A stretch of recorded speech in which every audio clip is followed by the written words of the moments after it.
Bonjour, dans cette quatrième vidéo, on va corriger la carte que vous aviez à réaliser. On va s'intéresser ici à l'organisation du territoire européen.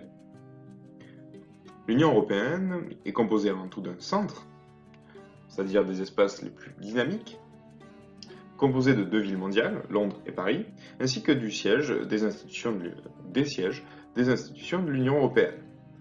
On pense à Bruxelles, Luxembourg et Strasbourg, notamment pour le Parlement européen, mais également Francfort pour la Banque centrale européenne. Mais ce qui est le plus important, et sans doute le plus central, justement, c'est bien la mégalopole européenne, qui rassemble les espaces les plus densément peuplés, mais également les plus dynamiques économiquement.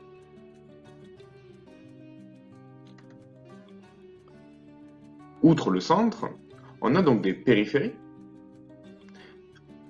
On compte d'une part les périphéries intégrées au centre, dynamiques économiquement.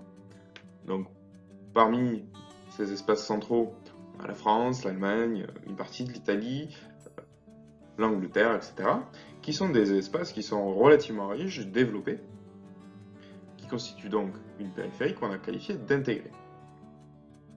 Au-delà de ces espaces, on a des périphéries en voie d'intégration, donc des espaces qui sont moins riches, moins développés,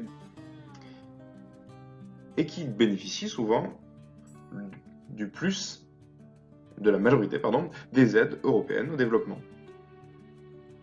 On pense notamment à la plupart des pays de l'ancien bloc soviétique qui accusent un certain nombre de retards par rapport à l'Europe de l'Ouest. Enfin, ces différents espaces de l'Union européenne sont composés d'axes terrestres ou d'axes maritimes qui permettent de relier ces différents espaces entre eux et donc qui contribuent à faire du lien entre ces différents espaces et qui contribuent en fait à l'intégration européenne.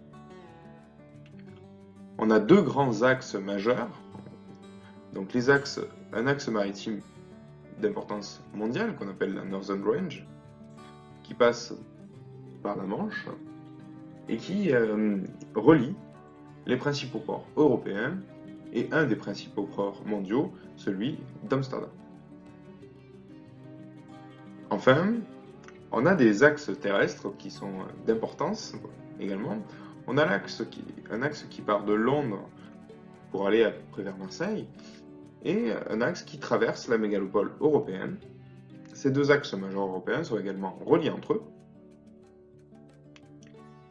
et permettent donc les échanges. C'est pour ça également qu'on a pu qualifier la France de carrefour, parce que ces grands axes, cet axe terrestre notamment, passe par elle.